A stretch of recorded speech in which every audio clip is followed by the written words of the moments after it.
NFL season has been filled with flags. There have been a record 730 accepted penalties, the highest total in league history through 3 weeks, according to Elias. The previous record was 716 penalties in 2005. Ryan Clark hasn't left us yet. We appreciate that. How big of a problem is this, seriously, for the NFL? It's a big problem because it makes games look sloppy. Yep, it makes it look unprofessional. The games last forever. They're impossible to watch. But the other issue is it's everybody's problem. The NFL wants to put in rules. I've met with the competition committee, and you meet with them and they say, okay, we want to put a rule out for this and we want to do this. And now you can't pull guys off the pile for a fumble. You can't touch a receiver ever down the field. So you have those issues. And then you look at where the penalties are coming. It's false starts. That's a player penalty. You need to know the snap count if you're on the offensive line and wait for the ball to be snapped. Watching Aaron Rodgers is fun, but does any quarterback in the league get more free plays than he gets? Because people just jump off sides and then they run everybody down the field. He throws it up with no consequence. Tell him that. Tell him. And you know, and he's like, you listening? You're doing your computer over. You're not. I'll take what I can get because I know you're jumping off sides over here. So it's becoming a situation to where it needs to be coached better. But we also have so many rules now in the NFL, and referees, so many points of emphasis coming into every year. You watch Clinton Dix the other night. He makes a hit on Jeremy Maclin. It's with the shoulder to his shoulder, and they immediately throw the flag. That's probably a play that when it comes to fines, they'll say, oh, that wasn't the right call. So then there's calls on the referee. Everybody needs to get together and start to solve their own problems. Stop looking at the referee, stop looking at the players or the NFL saying, well, you're making me call these things. You're making me err on the side of caution.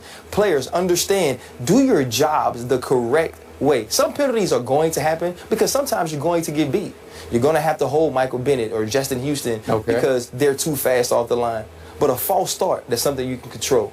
Jumping off sides, that's something you can control. You need to do those things. Those things need to be coached up and fixed because this is a professional game. We want it to look professional. Well, if you're saying that, Ryan Clark, then why are there too many rules? The fact of the matter is that it seems to me like the same rules were always applicable. Not to say that there aren't new rules, because we know there is.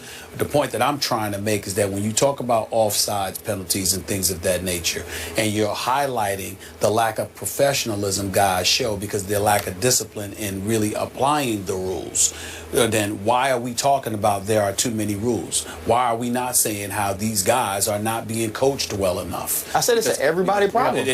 But to me, I don't know if it's a league problem. And the reason why I don't know if it's a league problem, you know you can't jump off sides. You know stuff like that. You know you can't have false starts. You know that. So that the last time I checked, that rule existed back in, what was it, 2005, when the previous record was 716. It existed back in 2000. It existed back in 1995, 1990, 1985. The list goes on and on. There's a whole bunch of rules that have been in place, but those rules seem to be similar. If they had a breakdown of exactly what penalties were being called, I think we have. I got it. The most is offensive line holding. That's what I didn't see that in here in this story. I'm sorry. I just feel there was 730 penalties last year. It was 661, so it's up 69 from a year ago. I saw those numbers, but I would like to know what the breakdown is, because if we find out that it's rules that have been in place for generation that these guys are breaking, then to me that speaks more to the coaching.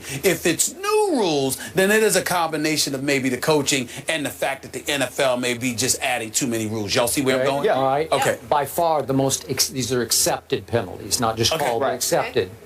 154 holding penalties. No. That's by far the most. And second most is false starts accepted, 119. Holding and false starts. How long have those rules been around? You do realize, though, Stephen, I said that.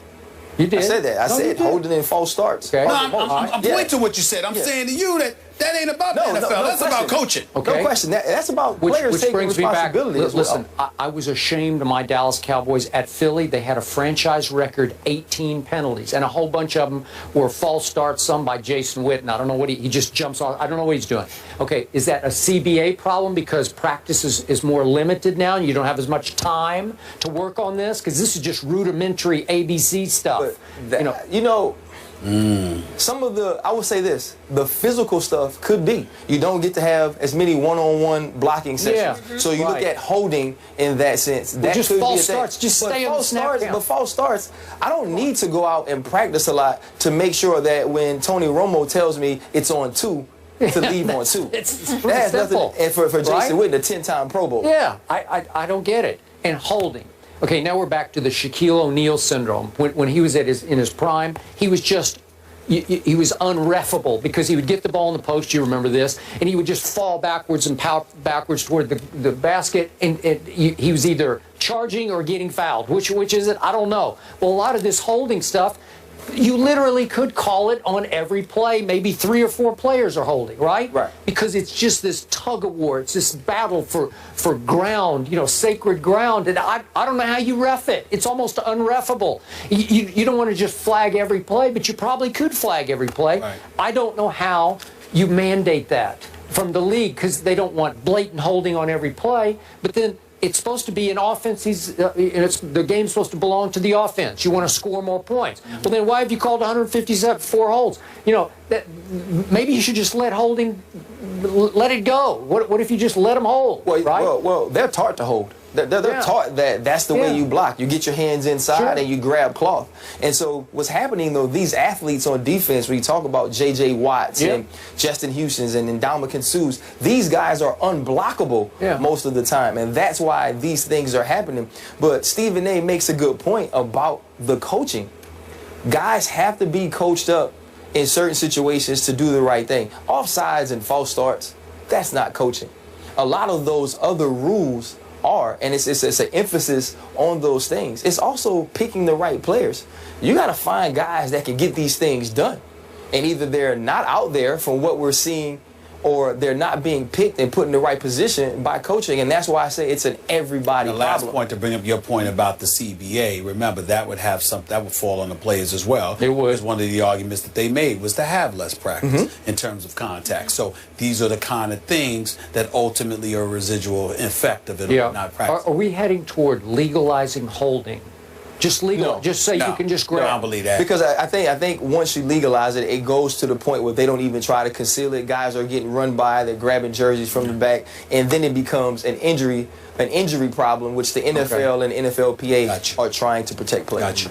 It'll be interesting to see how the league responds. Ryan, thank you so much for hanging out with us. We appreciate it. Stephen A. approved of my suit, so because he's always on. He catches me in the hall. He's like, I don't know about that, brother. So well, right now it ain't even about your suits. I think you like trying to look like Ray Lewis with the muscles coming out of all of that stuff. You see how big Ray Lewis? Out, guns out. Somebody. Ray Lewis on Monday Night Football looking like he still want to hit people. Yeah, every time he puts his hands like this, man, he swole up. He even touching Steve Young and tripped over. I'm like, Ray, calm down. Calm down. All right, moving on. We're going to talk about arguably the face of the league who had quite a few flags called on him off the field this offseason. Brady with another win this year, but the latest one was in court. No, we have to talk about this. There's a reason why Stephen A. will tell you after the break.